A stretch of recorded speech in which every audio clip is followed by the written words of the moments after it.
Ya. Assalamualaikum warahmatullahi wabarakatuh. Saya Sabila Salomita Karami dari kelas H dengan NIM 24011000339. Di sini saya akan menjelaskan mengenai mazhab hukum. Mazhab hukum itu terdiri dari 6 mazhab. Ada hukum alam, sejarah, sosiologi, mazhab positivisme hukum, realisme hukum, dan yang terakhir itu utilitarianisme. Yang di sini saya akan menjelaskan positivisme hukum saja.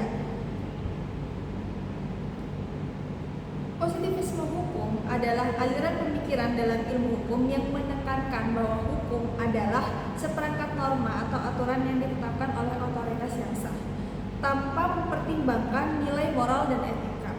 Dalam pandangan ini, hukum yang sah adalah hukum tertulis yang dikeluarkan oleh lembaga legislatif atau penguasa.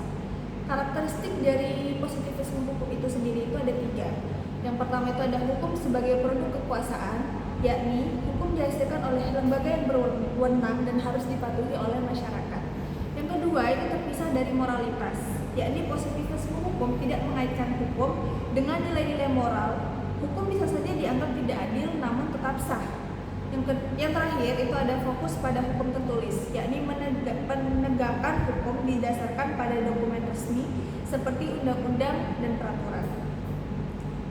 Salah satu contoh penerapan positivisme hukum di Indonesia adalah Undang-Undang Nomor 11 Tahun 2008 tentang Informasi dan Transaksi Elektronik atau ITE. Undang-undang ini mengatur berbagai aspek terkait penggunaan teknologi informasi dan transaksi elektronik. Meskipun ada perdebatan mengenai keadilan dan dampak dari undang-undang ini, ia tetap berlaku sebagai hukum yang sah karena ditetapkan oleh pemerintah. Kesimpulan dari yang saya jelaskan barusan mengenai positivisme hukum.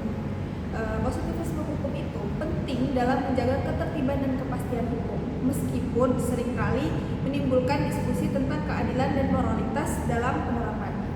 Sekian penjelasan singkat mengenai positivisme hukum dari saya. Maaf bila ada kesalahan. Wassalamualaikum warahmatullahi wabarakatuh.